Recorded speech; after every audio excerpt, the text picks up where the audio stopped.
Like Ric Flair was to wrestling. Ain't no question I'm trying to be a big name. Got them laying on the mat where I left them. Everybody want to be rich and famous. They want a house on the hill, no payments. I've been working hard, hear it in the dialogue. Figure for a leg like to anybody thinking that I'm wasted. Ending in my time, better send a sign. Everybody telling me I'm crazy, but I'm borderline. Swear to God, I'm killing shit whenever I decide to rhyme. Walking out of my shoes, sight, you ain't feeling mine. Been in the studio all week, trying to hop on my dick, but there's no need. Bitch, you wasn't with me, wound chopping in the ring. Not the time, cause it's mine, get a timepiece. Young track boy told him not to mess with me. Stop the yard on him, I can tell him next step to me. A lot of people waiting on Future Entertainment, right back here with Future Wrestling Podcast. I'm Logan Myers, alongside my co-host, OJ. Welcome, OJ. What's going on, man? How we doing tonight? About to rewind back in time like it's 05. The good old days. The good old days of my youth. You act like you're 65. Calm down, sir. I'm getting close, man. 23 in a month. You're getting close. Year by year, every year, we're just a little bit closer to that. The golden age. Yeah, I agree with that on that one. But everybody in the chat or listening later on, if you guys would like to check us out, either check out the description, or I'm sure OJ's gonna at some point put it in the chat. We all know that. So we don't at Logan Myers 144, at Logan Myers 144 on Twitter, at OJ DeJuice JEWC on Twitter, and at the Hibiki TMD for our good old buddy Travis. Yes, never forget Travis. Hibiki Pro is coming this week, hopefully, so, or next week. You never know. We just throw it out there for you. Look, man, those guys over there at Hibiki Pro put their bodies through a lot, so yeah, they deserve the breaks. Yeah, I've heard some rumors of some blazing time coming. You never know. I was thinking about buying a ticket to the next show. We'll see. Yes, because tickets are available. Actually, they're we actually beat All In last pay-per-view. We sold out within about 3 minutes, so look at that one. Oh, brother. It did not take no 10 minutes or 30 minutes or whatever the time it took. And I can't believe All In. It will be, literally, I just saw Cody Rhodes tweet it, 26 days. And then All In will be live. Live, baby, live. Oh, and some news coming out from one of the guys we're going to talk about on SummerSlam 05, but we'll get to it here in just a second. First of all, though, OJ, man, SummerSlam 2005, I know you have memories. I know you do. It's probably my favorite SummerSlam. Maybe that's because I haven't seen every single SummerSlam, but for me, yeah, no, that's why I chose this pay-per-view, and I wanted to talk about it with you, because it's one that, like you said, I have fond memories of. Yeah, I don't remember it. That's the sad part. That is the sad part. Well, I mean, you checked it out on the network, and I'm interested to get your take tonight, man. I mean, I did watch it. Don't get me wrong, but I was probably, like 6, 7 years old when it happened, so it's like, eh. No, you were like, what, 9 or 10? Maybe 9 or 10, yeah. So yeah, we're not too far off. So. Just a little bit younger than what I am now. So, yeah. See, I feel like between probably like 6 and probably 12 is like the stuff I most remember about wrestling. Yeah, and that's because. Go ahead. And that's because I had all that space in my head to fill with the shit. You know what I mean? Yep. And then as soon as you start gaining some responsibilities in your life, you're kind of like, you watch Raw and SmackDown, but it's not like you retain every single little detail and absorb it. Not like you used to, no. But probably one of the only memories that I remember back then. But this was 07, and like 09, like I told you the story about having the Randy Orton poster, and I can't find it. It's probably gone. But 07. The Great American Bash, Bobby Lashley and John Cena. I remember rooting for Bobby Lashley in that match. I was at B-Dubs, eating some nachos. Really? What was B-Dubs? Is that like a Buffalo Wild restaurant? Wings. Oh, okay. Really? Yeah. Wow. They used to give the pay-per-views for free. Why not? Why stay home? Yeah, right. Who'd you go with? Mom, and brothers. That's cool. Wow, you guys stayed all the way. Yeah, we did. Oh shit. That's cool Yeah. shit, man. WrestleMania, you were literally standing Oh yeah, I'm sure. Standing room only. until somebody would leave at least. So I do remember that. Now for SummerSlam 05, let's just get this dark match out of the way. Chris Masters defeated the Hurricane with Rosie and Super Stacy in 1 minute and 56 seconds. Nobody remembers that match. Yeah, apparently it looks like it was on Heat. I have no clue. I have the SummerSlam 05 DVD, and I don't think that match is even on there. Even though it's supposed to be a Heat match. Of course. Thank you, WWE. So, Thank you. so I guess that is what that is. I don't know. I don't know if there's not much else to say about that one. And there's really not much you can say about the very first match of the night on the Whoa, live SummerSlam. Whoa. Hold on now. Let me... Hold on now. Okay, here we go. I think that this was a great open to the pay-per-view. Yeah, let's get your cheap pop out of the way. Exactly. And the month before at Great American Bash, Orlando Jordan had beaten Chris Benoit. I believe it might have been by something dirty. Probably hit him over the head with the belt or something, and while the referee wasn't looking. And, yeah, it was pretty much a situation where, you wanted to see the babyface take that belt off Orlando Jordan, the other OJ, not me. The worst OJ of them all. Exactly. And it happened in 25 seconds. He made it. You're about to say Time the gay stamp OJ? it. The timestamp. Timestamp Oh, it. God. The gay OJ. But yeah, no, it happened in 25 seconds, and then it pretty much started a series of matches that would take place on what would eventually become Friday Night SmackDown, where Chris Benoit started tapping out Orlando Jordan quicker and quicker in matches. Jesus Christ. But no, I think it's one of 25 those things. seconds. 18 seconds. Yeah, and they had the clock running every week. But it's one of those things where I think it's such a surprise that they would go that route. It's one of those things, like you said, yeah, sure, the cheap pop, the former world champion gets that mid-card belt, but it's also, rather than them having like a 7 to 8 minute match with holds and shit, it's just like, oh my god, I can't believe Chris Benoit just won that quickly. Yeah, that's so the last time we've had something like that happen without, well, not submission-wise, but shocking, was Sheamus defeating Daniel Bryan like that. And see, that got the complete opposite reaction. Wasn't no cheap pop. That was the cheap shot. Exactly. And that was the thing, is, as much as, I can appreciate Orlando Jordan as a mid-carder at this time, I also recognize that there was nobody in that crowd that was like, oh, shit, I really hope that Orlando Jordan beats Chris Benoit. You should see my facial reaction to that one. You're not surprised, obviously, right? No, I'm... Orlando Jordan was the, man, there's so many words that I can describe Orlando Jordan in this sentence, and I'm not even going to take the time to do it. But he was irrelevant to anything in the WWE. So him winning a title over a Chris Benoit or anything like that, that's just... You're asking for fans to just turn their backs on Benoit. I think he won it over Cena. I think he had won it over Cena, and then he'd held it for about, 5 months or something crazy. Well, I'm saying, defending it and beating Benoit using a cheap shot with the title or something. That him beating John Cena is just... You're really going to push that guy over a guy who... in this SummerSlam is defending the WWE Championship? Yeah, exactly.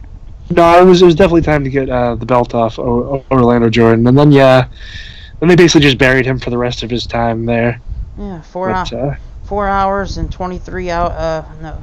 9 days. 4 months and 23 hours later, finally happens, and should have been earlier. Should have been an hour later. Orlando Jordan should have lost the title. They pushed an idiot. Yeah, right. They pushed an idiot. I really didn't describe that right. I liked him in his when he was with JBL's cabinet, but after that all dissolved, and they still had the United States belt on him. It was well past time to get that title off of him, and they did it correctly. It didn't take up too much of the pay-per-view, and I honestly think this is one of the few times that I can see putting such a quick match on pay-per-view as being conducive. It was good for the show. Yeah, damn right it was. Definitely 25 seconds. The next match, however, was I do not think it was supposed to go as short as it did. And that was Edge versus Matt Hardy. And we were just talking offline about this feud, this rivalry, and it was one that kind of blurred the lines between what was reality and fiction at the time, with Lita having cheated on Matt Hardy and Matt Hardy legitimately getting fired. Yeah, and then Vince McMahon loving those personal storylines. Mm-hmm. And according to Lita, they actually got paid a lot of money to do it, but the reason that they did this angle was because they wanted to get Matt Hardy back in the company, because they felt, Edge and Lita felt really bad about how the whole situation transpired with Matt getting fired. Yeah. But Logan, refresh my memory, because like I said, this match went 4 minutes and about 50 seconds, I believe. And why was that? What was the ending? A kick to the face. Like, Matt Hardy looked like he was on Dream Street. Busted open, looked like he was concussed. Matt Hardy was... Yeah, it was one of them UFC style matches in WWE that you normally don't get. He hit the turnbuckle pretty hard, I remember. Yeah, he hit the top of the metal turnbuckle. Yeah. And the thing is about this match is that as long as it did last, it was great for the story, because like you said, it was a brawl, and it wasn't the same shit that you see when these wrestlers they have this blood feud going on, and then they start the matches out with headlocks. Yeah. Bobby Lashley, Roman Reigns, for example. Supposed to be personal, but hey.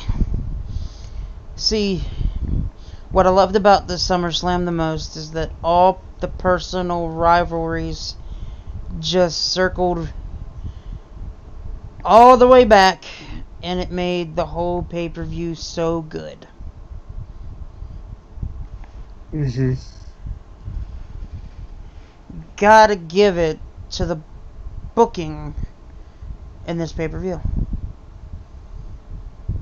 Yeah, I think it was a well-booked pay-per-view. Now, I will say the ending of the Edge and Matt Hardy match, I mean, props to Edge. I mean, Matt Hardy was legitimately injured, it seemed. And Edge just kept basically every chance that he could doing pot shots at him to pretty much play up that he wanted to beat the shit out of Matt Hardy. So it's a weird thing where it's like, even though the match should have gone on longer because of how it was, I don't feel like I feel like they got what they wanted out of it, where it's like, God damn it, I wanted to see Matt Hardy keep fighting, and Edge just squeaked one out against him.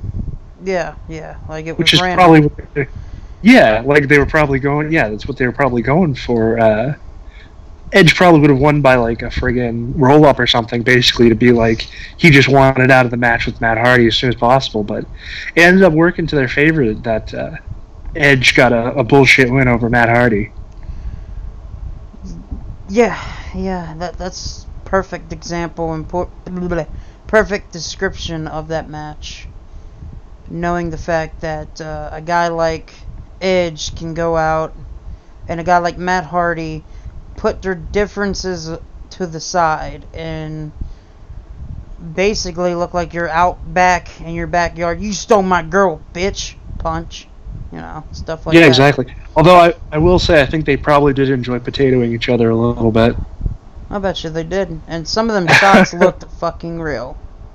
Oh, I'm sure. That's what I'm saying. I'm sure they were shooting on each other a little bit there. Yeah, a couple of them. Yep, a couple of them looked like... No complaint. I mean, there's definitely a lot of animosity at the time, and... But I think things have gotten a little bit better between them now, so...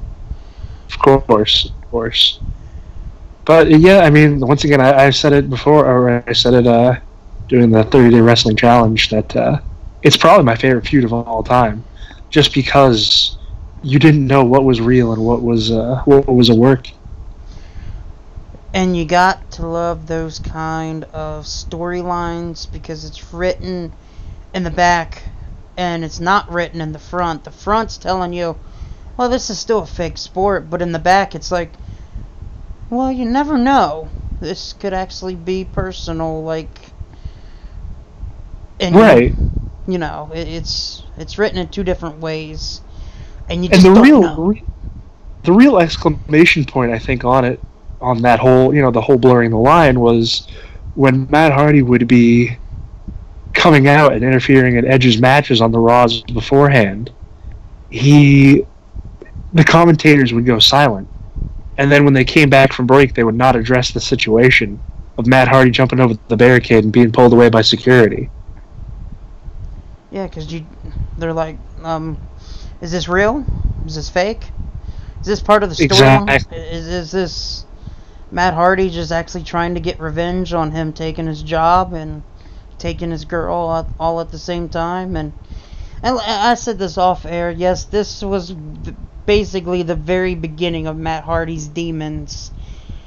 And if anybody's addicted or known for pills and stuff like that and alcohol mixed together, they will know what those demons are. And those demons do not equal in a relationship or a work relationship all at the same time.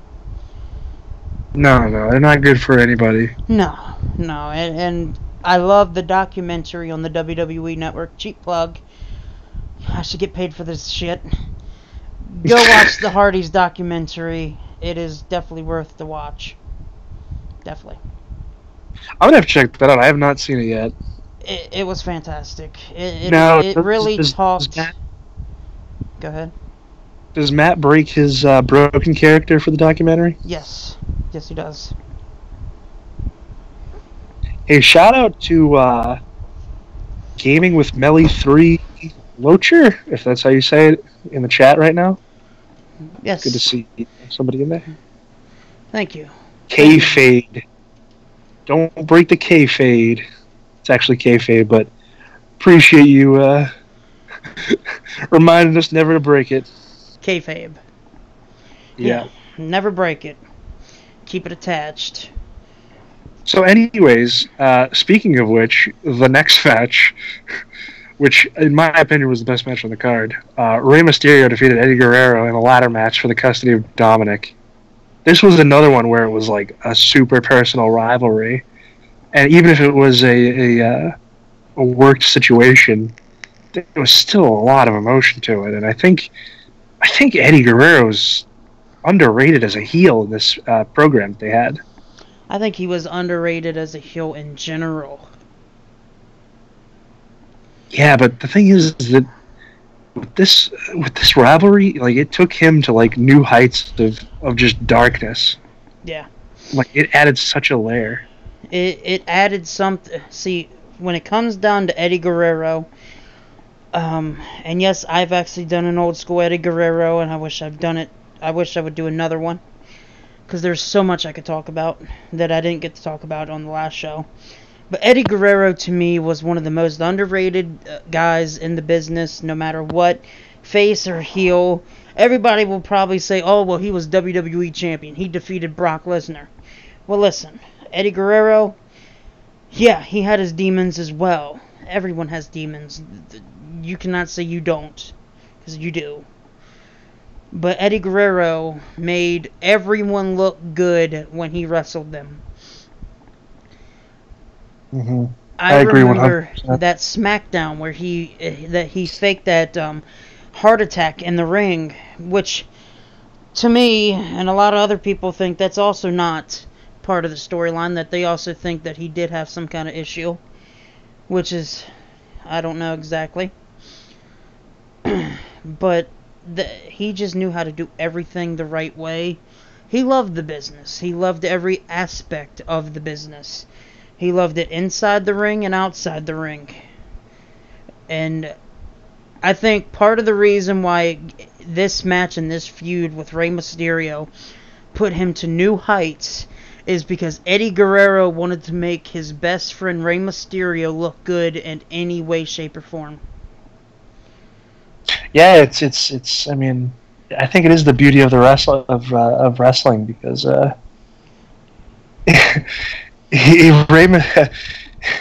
he made. I feel like he really made Rey Mysterio with this feud in terms of like Rey Mysterio was great. He was a good babyface, but he made him an ultra babyface in this feud. Yeah. I mean, he made him like I think that this feud gave Rey Mysterio that credibility that he could be like that superhero type character where it doesn't matter how small he is, he can compete with anybody there on any given night. Yeah, and not just that, he will do anything for his family. Mm-hmm.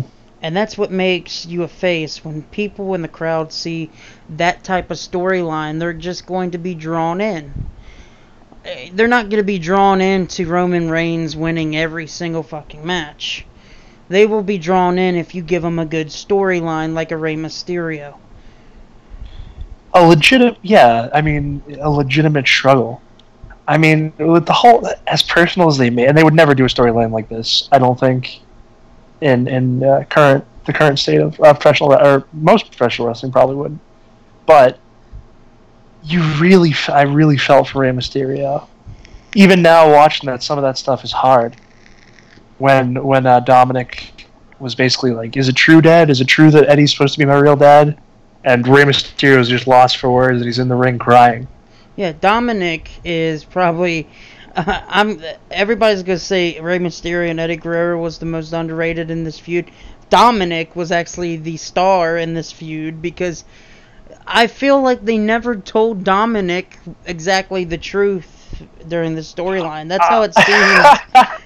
I hope they did. I've gone back and forth about that one because when I was watching again tonight, this morning, I was like, "Hang on, did they just tell Dominic that this Eddie Guerrero could be his actual father, and like he never knew this?" Because the way he just reacted to this, and when he went over into the ring and started pushing the ladder and all, I'm like, "Yeah, and now he's actually wanting to wrestle." So, and let me tell you, that visual of Eddie Guerrero placing the ladder across Rey Mysterio's throat as he's climbing it and taunting Rey Mysterio, basically saying that he's going to take away his kid. Mm-hmm. Unbelievable, unreal. Like, I mean, that's like that's a picture perfect moment. Yeah, you'll never you will never make a moment like that ever again. And the thing is, what's funny is I'm. Another thing that really made this match, and it's going to sound bizarre because a lot of people shit on them, but Michael Cole and Taz really helped this fucking match.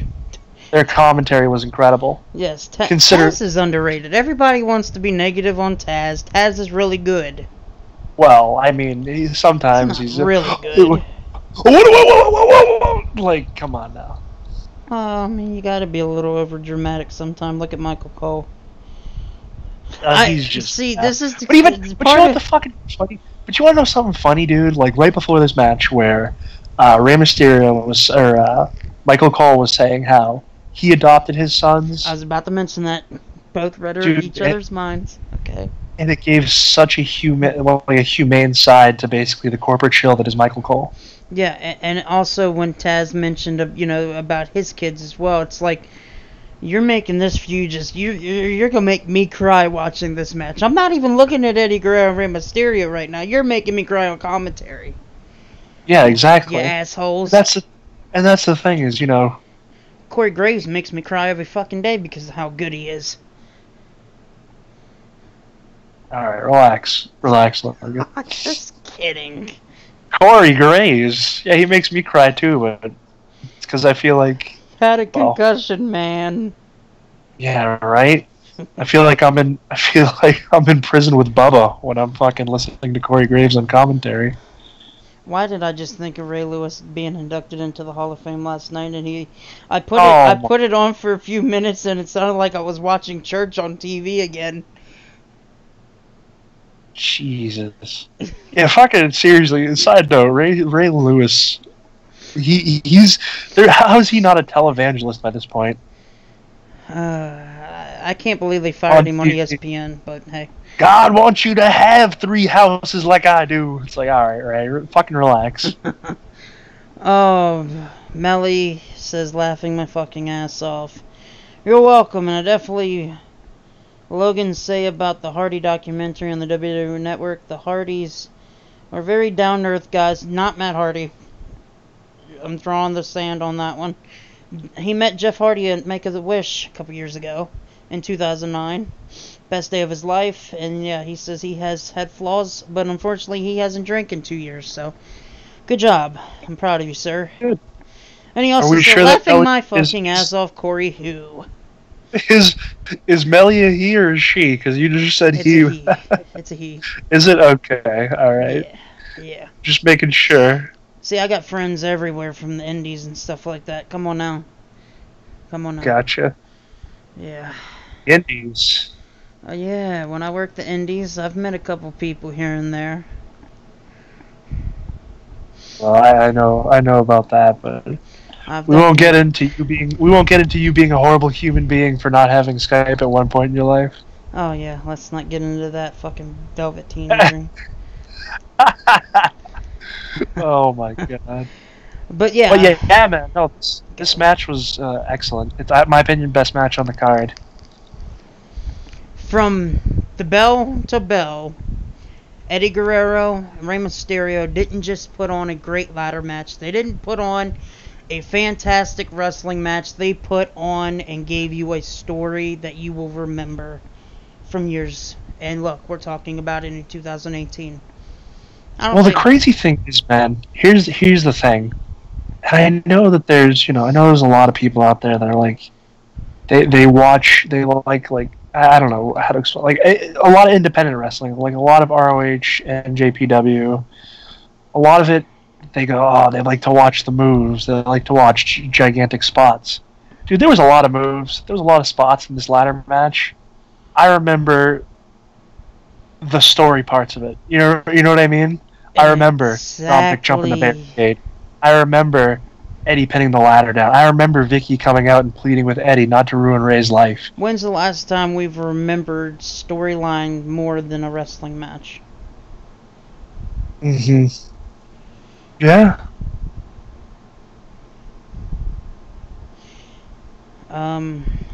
Belly says, I wish he didn't have to retire, but your health is more important, though. Hey, he's talking about Corey Graves. Okay. No, you can comment as much as you want, sir. We do not mind. That's what I used to do. Yeah, I used to troll the shit out of this fucking place. Yeah, he still do. What am I talking about? He trolled the shit out of this channel and other channels, and now he's the co-host. Now I have a spot. How the hell did that happen? I mean, he did give me half of his paycheck.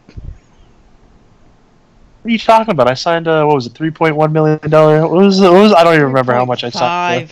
Rub it in that you're getting paid. Right.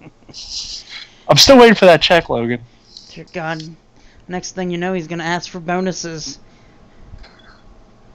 Actually, I know this is a SummerSlam show, but I do want to... I was watching the Hall of Fame last night for the NFL, and the one Bethard came out and was talking.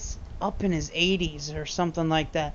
And he was telling the story about how much they used to make back then compared to now. He says that he got a contract to come play for the Green Bay Packers, and it was $7,000, and the bonus was $400. Oh my God. Dude. Look what they're making now. Exactly. That's not... Like, they didn't have sponsorships like they have now, too, either. And look at wrestlers now, we can also say... Can you imagine how much Eddie Guerrero would be making right now if he was still in the WWE in some capacity? A lot. But you know what's funny? And of course it always reverts back to Mabel. But I looked up how much Viscera made throughout his career. Like, estimates were that he was making really good money. Like, think about it. Like Viscera, a guy who really wasn't much for in terms of longevity, but like he had more fat rolls than he had ability, but nope. But was he selling merchandise? No. Was he selling tickets? No. He was still making close to like $200,000 a year. Because he was a big guy, and that's what Vince McMahon strokes off for. Sure, but I can't. But the thing is a lot of these people are making. A lot of people in WWE, like, I'm sure Heath Slater is set for life. Honestly. Yeah, and Vince McMahon is actually still paying Viscera's family since he passed away. Yeah, I'm sure it's some hush money too, because well, it's not really hush money. He's literally paying he paid the funeral arrangements and all. So don't say Vince McMahon's a bad guy, because Vince McMahon, when he says, I'm going to take care of your family when you're gone, he means that. Yeah, but then Unless you're Owen Hart. But then he just fucking works them to death. So they're set for life, but they don't have their, whatever. Yeah, because even they don't have their loved one. Kurt Angle said it in his Hall of Fame speech. Never say Vince McMahon is not a person that cares about you, because when I came into the WWE in 96 or whatever it was, 97, he said, if you sign this contract, I'm going to take care of you. And look, besides 06 to whatever, he took care of him. Made him a star too. Outside of I'm sure Vince, does. I'm sure he really does love the wrestlers that work for him. Oh yeah, yep. But especially the women. I think he probably expects way more than most people can give. Yeah. And it's those select few that are willing to basically sacrifice every single thing that they have that get to the point where, and granted, yes, Vince has to make money with them and stuff like that, but like a guy like John Cena, he's a fucking weirdo. If you ever watched that, I mean, look, man, I know it's reality TV and shit, but I've checked out some episodes when my mom was watching Total Divas or whatever. Oh, don't lie! You were watching it by yourself. No, I swear to Christ, I do not watch that shit. I've had it on in the background a couple times if it's on the network, but I don't sit down and because dude, that shit is way more fake than the actual show, than the actual product. But the thing is he acts so weird when he's around other people, in normal, and I'm sure some of it's hand up for the camera, but you gotta be kind of a weirdo to be successful in wrestling, and I've said that so many times. I know you. You gotta be a weirdo to make a woman sign an agreement and listen to 75,000 rules in your book. That's what I mean, dude. You have to. There has to be, and Broski said this, and I've been quoting it all week, that wrestlers are the biggest marks. You have to love wrestling so much to the point where you're willing to give everything up for it. Yeah, I've done that. If you're a wrestler, yeah. Done that. But anyways, We're talking about SummerSlam Well, 05. I wanted this. Well, the reason why I mentioned Vince McMahon loving mostly the women, especially when he got to sit in that limousine while they washed his car and had. Oh yeah. Wait, they what? What'd they do? They washed the car, gave him a They car wall. Shut up. Oh yes. They washed his car. I'm gonna dox the hell out of you, and I'm gonna. No. I'm gonna say I'm gonna come to your house right now. Oh God.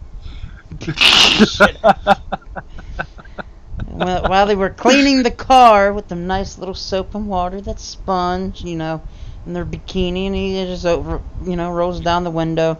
Why not? Yeah. Why not? But moving on to the best match on this card, Kurt Angle taking on Eugene. Oh boy. This was a squash. Yeah, I don't know. It was a good heel win. He just beat the shit out of Eugene and made Eugene tap, and then brought the chair into the ring and placed it right in the middle and stood upon it, and had the referee place the gold medal back on his neck that Eugene had won from him prior, a few weeks prior. I don't remember. When Kurt Angle stood on that fucking chair, I just wanted to do this. Hold my beer, I'm getting in the ring. Oh.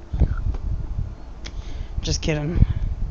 Hopefully that sounded like I was away from the headset there for a second. A little bit. Were you going to challenge Angle? He was a massive heel at the time. He was, in his demons too a little bit in 05. So, for me, Kurt Angle was probably one of the best wrestlers of all time.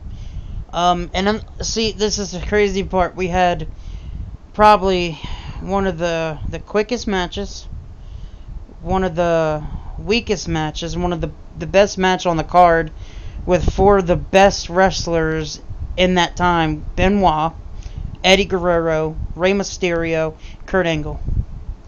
Hands down. I don't think any of those were that weak, though. I mean, honestly, what better way to get Kurt Angle gigantic heat than to squash Eugene, who had become kind of like a lovable character at that time. Yeah. The thing with Eugene, I don't know how you feel, but everybody that says that it was an offensive character, I really don't see it as that, because it was clear that it was the heels who were terrible to him, and then the wrestlers who weren't, like a William Regal or Chris Benoit, yeah, they just treated him like a guy, like a normal human fucking being. Yeah. Stop saying these gimmicks are just downright hateful and arrogant and disrespectful, because it's not. It's a gimmick. Gimmicks are supposed to be a certain way.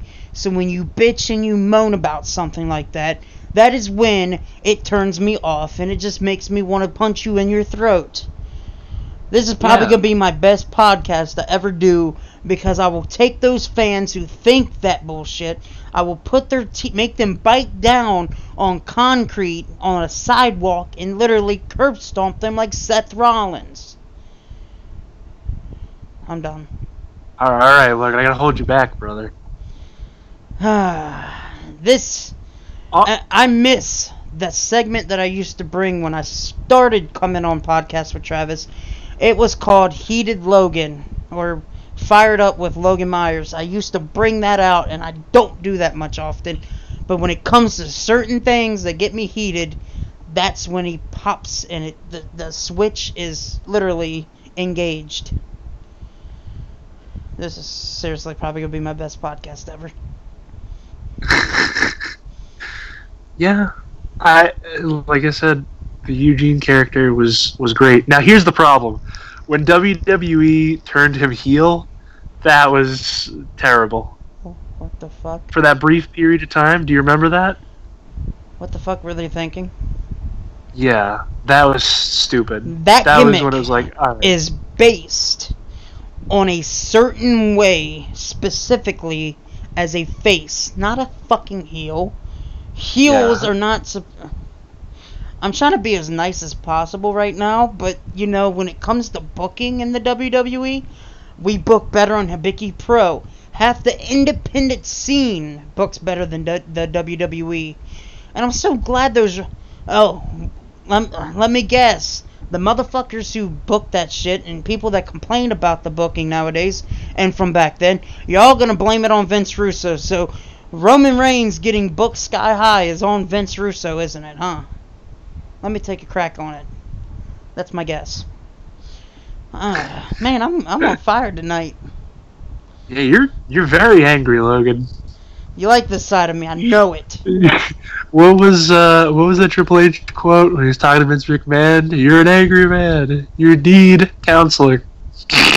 You're an angry old man, and yes, I am a fucking old man. I don't care. I feel Old like man it half the Logan. times. And yes, glasses are off, so that used to be Oh, my damn shit. gimmick. Yes, that's why. God damn it. I'm gonna have to Why am I- timestamp this shit. Why am I the one that's all calm and shit tonight? Because I had to deal with your drunk asses last night. Oh, come on now. Hey, I had a few drinks today too, alright? Oh, again, I'm the only fucking one. Anyways, so moving on, because I think we've said all we can say about Kurt Angle and Eugene. The next match was Randy Orton and The Undertaker, a rematch from WrestleMania 21. This was a really good ending. It was a weird one, right? Weirdest fucking ending I've ever seen in my life. Due to the fact, because I just watched a fan run into the ring, try to beat up Stone Cold, and Triple H and the referee kicked his ass. That didn't happen. So, if people are really going to believe that? Security guards are used to tackling people. They were pushing him. Yeah. Not believable. Yeah. I got you. I feel you, because it's happened so many times before. Yeah. And Taker would have been all over his ass too. Oh, yeah. Especially Taker. Mr. I'm an MMA guy. You know what I mean? I'm a badass. Yeah. I'm No, a he would have son been of a all bitch. over him. I'll knock your But- teeth out. This was an okay match. It felt kind of slow paced. I think, well, that's mainly in almost all Undertaker's matches nowadays, including back then. Undertaker was never that fast-paced, I don't think. It was more of like, I'm going to literally tear your body down by punching it several times in the corner. Hit a couple leg drops. Last ride. Stuff like that. Jump off a top rope. This was a typical Undertaker match, but with a twist. You had a legend killer who wanted to strike, and he struck. And who was in his corner? His father. And what made Randy Orton so relevant then was his father. And people can argue with me all they want, but what really helped Orton at that time was his father. Because I don't think Orton was feeling himself then. I don't think Randy Orton knew what or how to make this character work. But once his father came aboard, it was like that trigger clicked, and Orton became the actual legend killer that everybody expected in the back, in the booking, in the storyline. And in the end, Taz said it. Orton killed a legend at SummerSlam 05. Yeah, it's especially at the time, it was, besides the Benoit match, which happened at the SummerSlam prior. I mean, it kind of felt like a signature win at the time. It made something good. See, everybody will argue with me that, well, Orton won the World Championship being the youngest one and defeating Benoit at the SummerSlam beforehand. Mm-hmm. Hold on. Benoit is not a legend. He wasn't a legend then. Undertaker Icon. was an icon, I'd yes. say. But he wasn't the legend of like a Hulk Hogan or an Undertaker or somebody at that rate right then and there. Mm-hmm. And what made Orton so good, I think, around this time was the fact that he won the champion against Benoit. Come back full circle, back to a year later. Benoit is winning in 25 seconds for the United States Championship and is in the mid-card division. And Orton is getting a big-time win over a legend a year after winning a world champion at the youngest age. I think that really helps Orton in the long run at that time. Yeah, it kept him on par for eventually what would become a great, run as a main eventer. It's so interesting to me that it took. I mean, I think it was probably due to they had concerns about his attitude at the time, but this they always tried to keep him kind of at least in the upper mid card, but this was an important thing for him, I think. Unless you're Mr. Kennedy. But I think this was an important victory for him, especially at the time. Yeah, I agree with that. 110%. Kept him very relevant, and a good heel win. Big time great. Again, yeah. The next match was Cena versus Jericho. Crazy to see Cena getting cheered, right? Well, around that time, Chris Jericho was coming and clicking as a heel. He was probably one of the best heels around at that time because of the fact that every second or every minute of that time period, he would bring up, I defeated The Rock and Stone Cold. Mm-hmm. I became the undisputed championship that night. I think another thing too was because right after this pay-per-view, the next night on Raw, he got his rematch for the belt against Cena, and he ended up losing and getting fired. And that's when he went with Fozzy for about a 2-year run. Basically left WWE for pretty long time, man. I mean, I know he comes and goes nowadays too, but it was pretty significant that he was just gone. I think that's what makes Chris Jericho so relevant compared to some of the guys that comes and goes. Even though you will say you're Brock Lesnar's and everybody, Chris Jericho doesn't come back every time and win a world champion. What he do in 2009? He won the world champion when he came back.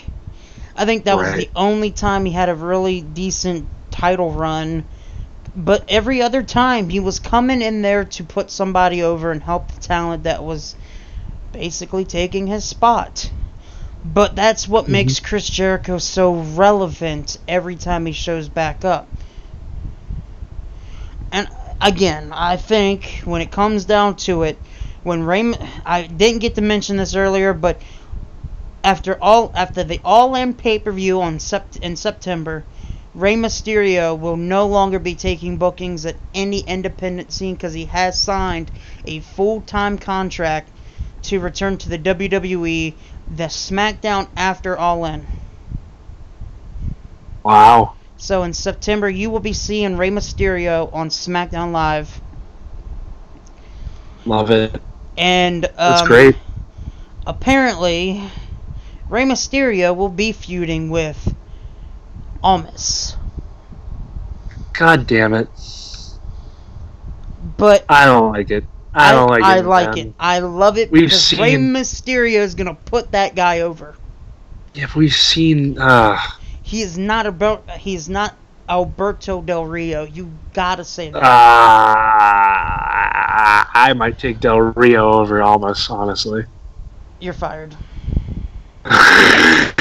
You really like Almas that much? I'm a big fan.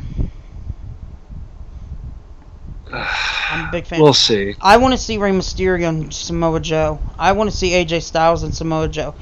I want to see Shinsuke Nakamura and Rey Mysterio. I think that would be fantastic. That'd be great. I think that'd be great. I just don't see Almas as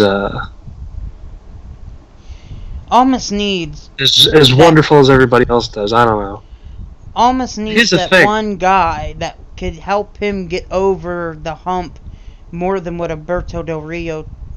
You see, Almas is taking, this is what I like about Almas the most. is compared to Alberto Del Rio, he'll take every opportunity that's being given to him, and he's going to run with it. When he was given Selena Vega, what happened? You almost said Gomez. I know. I was thinking of that OD'd bitch. Okay. Oh, I said God. that. Jesus Vega. Lord, did you take angry pills tonight? No. Almas Yep. is taking what was given to him in Vega, and he ran with it. He became a bigger star than when he first debuted in NXT. He was putting guys over. He wasn't getting that push. And then when they said, we're going to put you with Vega, what happened? He became NXT champion. He became a bigger name. Yeah, I know. And I think what he desperately needs is a guy like Rey Mysterio. Del Rio didn't need a mouthpiece. Del Rio had that look about him. Del Rio worked well as both babyface and heel. You know what? I was really high on Del Rio, dude. You know what? I think this is going to be the beginning of the great debate that's going to legit. We're going to have to book this because I think we're going to have to get a couple people on the Del Rio train and a couple people on the Almas train and debate this shit out. Like, here's the thing, like, Del Rio's a complete piece of shit in real life. But that's not I'm not going to disagree on that one. No, I know it's an understatement. But I think in the business, when he's professional, when he actually can work, in my opinion, I don't think that they were wrong to push him to the moon. He's no Eddie Guerrero. He's not Rey Mysterio. Not Eddie Guerrero. No, you're right.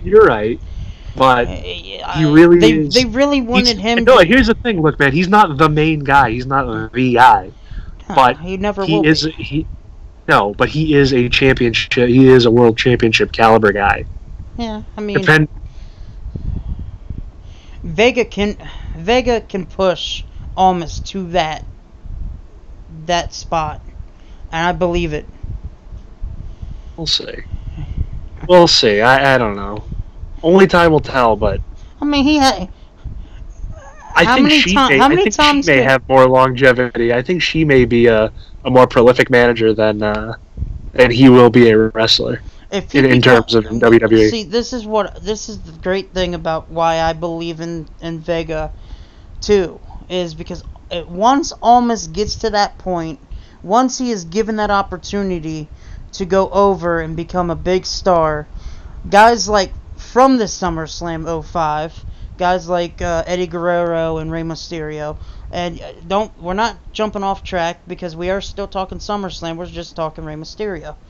But Almas, once he gets to that spot and that opportunity to become a world champion, he gets over and he wins. That's not just going to help him in the long run. That's going to help her. And she's going to help him. It's going to be helping each other out. Because once he becomes a world champion, everybody's going to look at Vega. They're going to think she has an opportunity, too, to really jump out in the women's division in the future. How many times can you say that a guy had a great match on a SmackDown Live with a guy like Sin Cara? I'm waiting. You can't say anybody has great matches with Sin Cara. Almas did. Almas had a fantastic match on that SmackDown Live against Sin Cara. It was I'll have to check that out. It was actually really good. I thought it was actually pretty decent for a SmackDown Live match. You know, on paper you're like, oh, Sin Cara, for fuck's sake. Let's just go home now. Yeah. He's been squashed, yeah. I don't know. We'll see. Yeah, but I'll have to check it out. When was that? About a month ago or something? A couple weeks ago, yeah. Okay, but so I think their match at SmackDown was a lot better than their pre-show match I think they had. Yeah, but that's a problem. Rey Mysterio, since 05, he hasn't been the biggest guy in the room in many years because he's not in WWE. But once, I can't believe he's going full time at that. Yeah. He wanted a part-time contract, and he's agreed to come back full-time because he says, well, I guess if Jeff Hardy can do it, and guys like Matt Hardy's still doing it, and Orton's still there. I could do it. I could do it. I mean, He's excellent. He really is. I just like the way he has gotten a lot healthier over the years since leaving WWE, and now he can come back and end his career, help put guys over. I would like to see AJ Styles turn heel again, even though he's a really good face. I think as a heel against Rey Mysterio, that feud could be perfect. But for right now, Samoa, I think Shinsuke Nakamura could also take the rub off of Rey Mysterio too. Yes, because Rey Mysterio is such a beloved. Rey Mysterio is so beloved that it'll help. Yeah, like you said, maybe it'll help almost because of how beloved Rey Mysterio is. But if I'm going with anybody currently, Nakamura is probably the guy. We have never seen Samoa Joe and Rey Mysterio. I can't imagine how good that. I was going to say, hell, even Samoa Joe could probably, if he beats the shit out of Rey Mysterio, I'm going to want him to lose every fucking match for the rest of his career. You know what I mean? As long as Big Cass is not facing Rey Mysterio. As long as Rey Mysterio wears clothes to the ring, that I'd appreciate that. All right, I don't want him signing now. Thank you. All right. Chris Jericho versus John Cena. I'm done. Chris Jericho versus John Cena. Good match. Great fucking feud. It was a great pay-per-view to see Chris Jericho leave too. But like I said, every time Jericho came back, what did he do? He stayed relevant in some way. He wasn't viewed as that part-time guy, in my opinion. He was viewed as the guy he was part-time. When he did come back, he didn't put himself over. He put everybody else over. That's what I like about Jericho. Exactly. Look, he's wrestled in New Japan and put some guys over. I mean. And then the second to last match was Batista and JBL in a no-holds-barred match. Oh, do we have to talk about this one? You didn't like this match? JBL is a very good heel. I just don't think he mixed well with a guy like Batista. Unfortunately. I enjoyed this feud as when I was younger, and I don't think it's too bad. I think that the bull rope match was a better match that they had on SmackDown than this match. Just because I think it told a great story, especially with Batista was dragging JBL around the ring, and Batista wasn't seeing that JBL was hitting the corners every single time. This was an okay match for what it was. Batista was a decent world champion. I'll give him that. When I watched Batista, I didn't see anything flashy that would just make me that big fan. Even though a lot of women thought, oh, Batista's huge, I like him. To me, I know I'm going to get a little bit of heat for this. Batista back then was Roman Reigns of today. No. But in a different way. Hang on. Batista is a lot more over than a Roman Reigns is. They didn't push him to the moon to be that guy because there was already that guy. There were so many guys back then in WWE, Undertaker, Triple H, Shawn Michaels. They didn't need Batista to be that guy. Nowadays, there's only one guy they want to push because everybody else is, I don't get that, okay? Even though you guys had your Kurt Angles, you had your Brock Lesnar's, you had your Undertakers, Jericho's, Cena, Shawn, Triple H, and all them guys. And Hulk Hogan still wrestled at this SummerSlam. This is the thing. For me, you guys could push a guy who is more over than Roman Reigns right now. Braun Strowman, Bobby Lashley, I could even say. Yeah, they might not view Finn Balor or Seth Rollins or some of them guys right now as the main guy, but I gotta say, and I think a little bit of people would say, Batista was just not that flashy guy that would put on a 5-star match like a Roman Reigns. That's the only... There's differences between what I'm trying to say.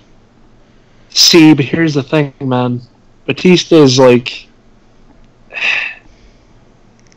I like Dave. I like Dave Batista, but yeah, he's not the quote unquote the best in ring, but he knows how to tell a story in a match. He knows how to sell as a babyface. And in the 2010 heel. Damn, what a great heel too. Great heel run too. Yeah. They made him at the time into a big star. Triple H put the man over 3 times, for God's sakes. How many times does that happen without getting a win back? He didn't even do that for Benoit. He didn't do that for a guy who was viewed as probably one of the best technical wrestlers in WWE history. Exactly. I'll give him 2, but I gotta take the 3rd. Yeah.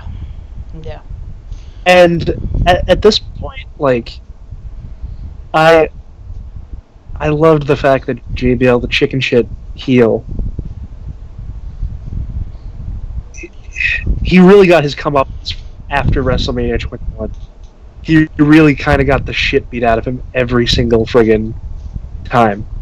When he went up against Cena and Batista, he helped to make those guys too. Yeah. Because he was such a prick and people wanted to see him lose so bad. Yep. My favorite part was when after Batista hit the Batista bomb, he's like, you know what, fuck it, I see stair steps, I'm gonna fucking do it again. And then after he won, he ripped up JBL's money. And then Taz made me laugh my ass off. It must have been counterfeit. Whoa, oh god, I don't even remember. I was watching some match from JBL the other day, and the commentary was actually pretty funny with Michael Cole and Taz, where Taz was like, I wonder if I'm getting invited to celebrate to the victory party. And Michael Cole was like, Taz, you don't have JBL's number. JBL doesn't even like you. So I think for what it was, and especially the fact that, Batista in his hometown, man. Yeah, that is true. Getting that hometown reaction. That hometown love, yeah. I think this was reasonable. You know what? It kind of was it was a good breakup from the rest of the card, kind of. I mean, it wasn't a very long match. It was only about 9 minutes. I enjoyed it. See, here's the thing that I laugh about from today's wrestling and back then. Everybody bitches that the world champion is not on TV, or the WWE champion AJ Styles isn't the main event. Look what happened back then. John Cena didn't main event in this match, in this pay-per-view. Batista didn't main event in this pay-per-view. It was a non-title match between 2 other guys. Speaking of which, I think we have a special guest that's supposed to come on soon. Yeah, we do. We do. But before he comes on, I would like to say, I will have to ask you, from match to match, what was your favorite match before the main event? My favorite match? I think you said it. You already said it. Guerrero. Rey Mysterio, Eddie Guerrero. Yeah. Okay. So that was your 5-star match, right? Yes, I actually would. I would say that was a 5-star match. What was your 4-star? What was a 4-star match on the card? Eugene and the Kurt Angle. Cena Jericho. Oh, really? Yes. It was just a decent wrestling. It was just a decent wrestling match. I'll give it to you. And then it was probably Randy Orton and Undertaker. Here's the thing, man. I don't think any match on this card, I don't really think this card will overwhelm you with the in-ring action. But the stories going into them, and then there's a lot of personal. There's a lot of tying. Yeah, there's a lot of tying loose ends together. I think that this was a good show for that. Kurt gets his medal back. Rey Mysterio wins custody of Dominic. Edge and Matt Hardy are established in a feud now. Chris Benoit gets that U.S. belt off OJ, the other one, the gay OJ. this was Jericho's second to last match before he left, and Batista beat JBL in his hometown. Cheap pop. Randy Orton got his established win. Yeah. Yeah. Yep. This is probably would be my favorite SummerSlam so far. Really. Yep. I have to say it. Interesting. Is there a special guest here yet? It doesn't seem. Do you want to give him a call? He said he was on standby. Let me see.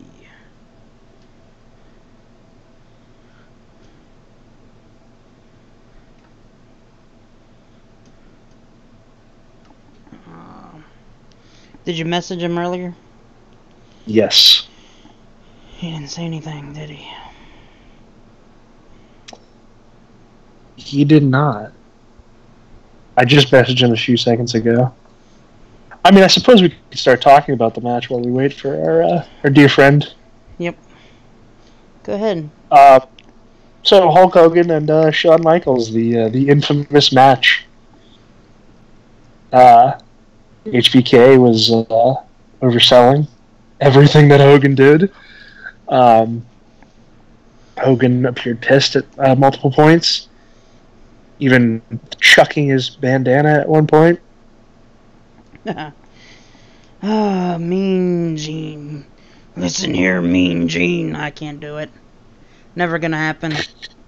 Never gonna happen. But I will say, Shawn Michaels is an overselling genius when it comes to matches, I will say. I thought Ric Flair was that guy. Move. This was a dick move. Why was he like that? Was this just I didn't want to be in a match with Hulk Hogan, or? So here's what I heard. I heard that it was because HBK did not want to lose to Hogan, but the plan was to do a 3-match series, and with HBK going over in the next one. But that ended up being scrapped because Shawn Michaels said, okay, I'll lose to Hogan, but I'm going to basically make him look like a jackass. And that's what they did with the... remember when they did like the Larry King mock-up? Yeah. With Shawn Michaels pretending to be Hogan, and then he super kicks the guy. Yeah. That's pretty much why. This was the time. This was the time that Shawn Michaels turned it back into that guy who super kicked Marty Jannetty and threw him through a window.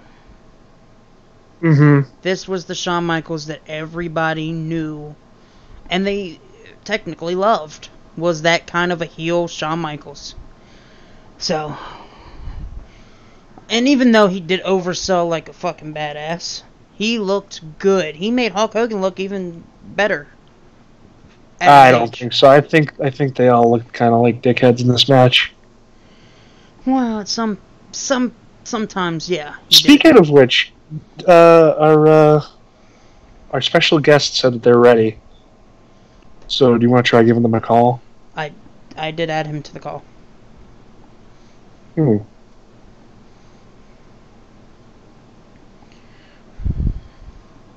Is he having connection issues down there in Florida? I don't know. I'm not sure. Could be. I mean, he's a little bit old, so he might not know how to use technology at this point. Yeah. I'm trying to be nice right now for a special guest. I don't want to piss him off. No. He might call me a brother sucker. A brother sucker? I meant a brother sucker. A brother sucker? What else will call you so? Oh!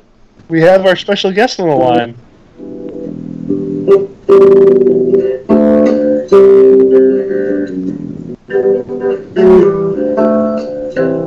Oh, shit. Hey, brother. Hey, dude. What's going on, brother? Hey, ladies and gentlemen, it's Hulk Hogan. Yeah. Let me turn off my bass, brother. How are you gentlemen tonight, dude? We're great. Wow, I can't believe you're playing some sweet riffs over there down in Florida, right there, Hulk? Yeah, dude, me and my band, we got a show at Mitzi's Bar and Grill next week. Gotta stay sharp, brother. That's your band Metallica, correct? That's my old band, dude.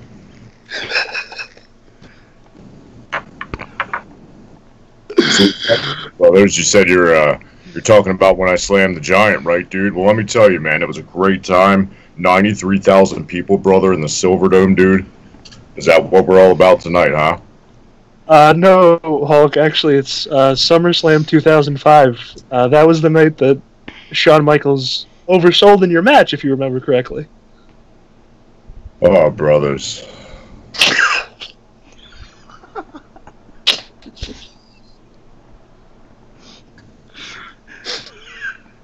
No, Hulkster. I can't fucking do this. Hulk, do you remember? Do you remember the first match of the evening? I wanted to get your take on this. It was Orlando Jordan versus Chris Benoit. How did you? Whoa, dude. Whoa, brother. Wait. I respect, dude. I gotta make sure. I can't feasibly, dude. I can't talk about any black people while being recorded, brother. Learn my lesson, dude. Brother, man, Jack. HH. All right, Hulk. Good to hear from you, Mr. Logan. I never met your co-host before. Sounds like a good brother. And he's a good brother. I can tell you that right now. Hulkster. Well, we appreciate you coming on, Hulk. This is an honor, sir. Honestly. Want me to play something for you, brother?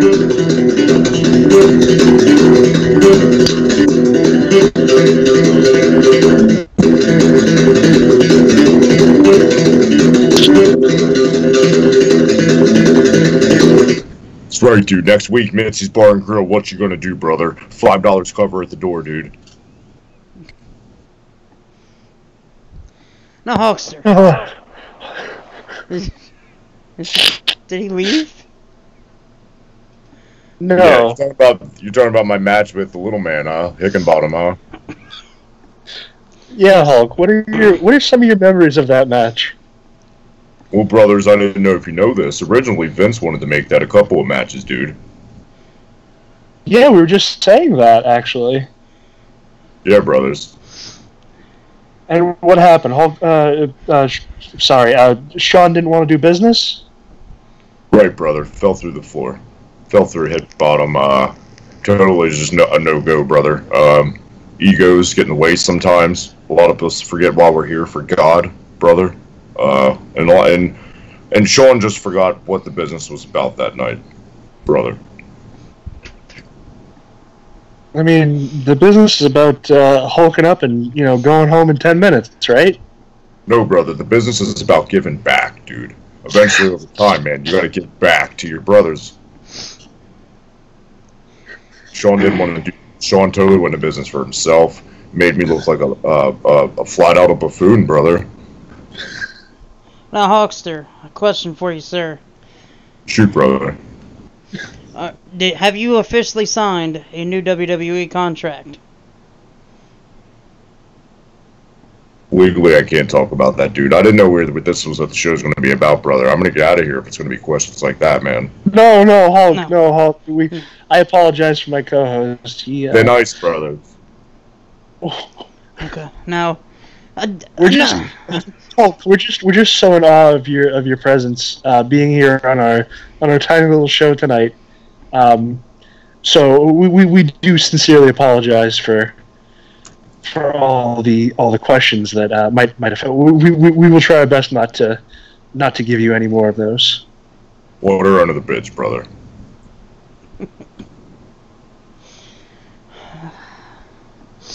Did you? So, yeah. Go ahead. I do want to say, brother, it was great to wrestle Shawn in the Silverdome. 93,000 people, dude. It was a spectacle, brother. Wait, DC? No, this was in DC, brother. No comment, dude. Hold on, brothers. My phone's going off. If you didn't know, that's a hit song about us. Hello? 1 second, brother. Hello? Okay. Who are you, girl? Logan, please. Oh, no. Wait, hold on, brothers. I'll call you back. Love you too. Sorry, brother. I got about 5 minutes left, dude, so if you wanna do this, brother, take it home soon. Merry Christmas. I mean, Hulk, all you need is 5 minutes to go home, right? Leopards, brother. These kids today, they don't know what they're. Half these kids, they wouldn't have made it back in the day, brother. If you can get a crowd on their feet, dude, in 5 minutes, you're a legend, brother. And that's what we did. Well, Mr. Balea, Logan and I have had this great idea, and you're such a legend, and people have such respect for you that we were wondering. Logan's been having some issues with his insurance as of late, and we were wondering if you could call them, and maybe a little bit of Hulkster influence, maybe a little bit of the Hulkster pull could get them to change their minds about the situation that Logan is currently in. You got to you got to email my booker, dude. That's extra fee, brother. We'll pull the strings, brother. We'll set things up, dude. Down the road, brother. I got your back.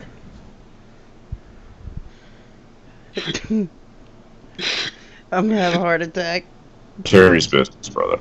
Hey, Mr. Balea, how is... Excuse me, Hulk, I'm sorry. I know, it's a kayfabe. I apologize, Whoa, bro, sir. that's a big difference between Hulk Hogan's penis, dude, and Terry Bolleta's penis. A lot of people found that out the hard way, brother. They wanted to play ball. To the bank. Sorry. Are you telling me that Terry Bollea is a racist, but Hulk Hogan is not? Terry Bollea is a lot like Hulk Hogan, dude, and let me tell you why, man. Hulk Hogan and Terry Bollea, brother, are both men of the people, dude. People of all colors, man, brother, Jack, dude. Then let me tell you this.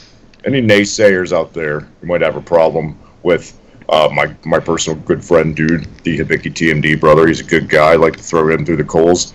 OJ, I saw your some hot water yourself this week, dude. Sorry I had to go through that. Now you guys know what it's like, brother. It's not fun when you get mislabeled, brother, from a mistake, brother, that you regret, dude. And I'm very thankful, Logan and OJ, dude, to have Vince welcome me back with open arms, brother. Feels great. But I didn't make a mistake. I meant every word that I said about my stuff. I wasn't being racist. Brothers, did you know that I was almost in Metallica?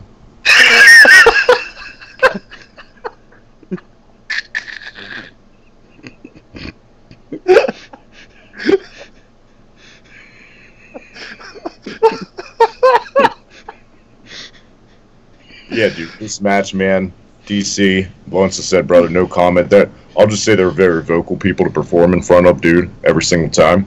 Sean winning business for himself. I'd give this match, it's just not a good night to be out there, brother. Not a good day at the office, man. So, I was just gonna say, brothers, this one match was more embarrassing than my whole run in TNA, dude. That's hard to do, Hulk. It's not an easy task to pull off. But hey, one more time, brothers, OJ, Logan, I want to thank you, brothers, for having me. One more time, brothers, everyone listening. Next week, Mitzi's Bar and Grill, $5 cover charge, dude. Shrimp poppers half off, brother. Get out there, catch me. You can catch it down at the Hogan's Beach Shop, Orlando, Florida. Stop by, get a picture, dude. Thank you, brother. God bless America, dude. And make sure you catch Brookie's new song. She's working hard, brother, and we're going to get it done. Later, brothers. Hulkster. One more question, dude. Would you say, with all the controversy that surrounded you recently, that at the end of the day, the only colors that matter are the red, white, and blue? With a little bit of red and yellow, brother. Thank you so much for coming on, Hulk. don't forget the black and white. only when needed, brother. Good night, dudes. Good night.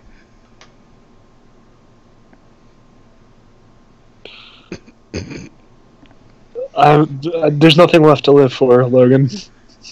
No, I guess this is the ending of this show. God damn it. It's the ending of my life. I finally I'm about to go commit seppuku out in the backyard.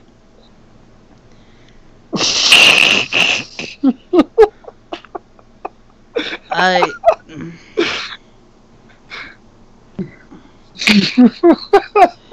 don't even know what to say anymore. There's nothing better. Just play us out. Just play us out. It's gotta end this way.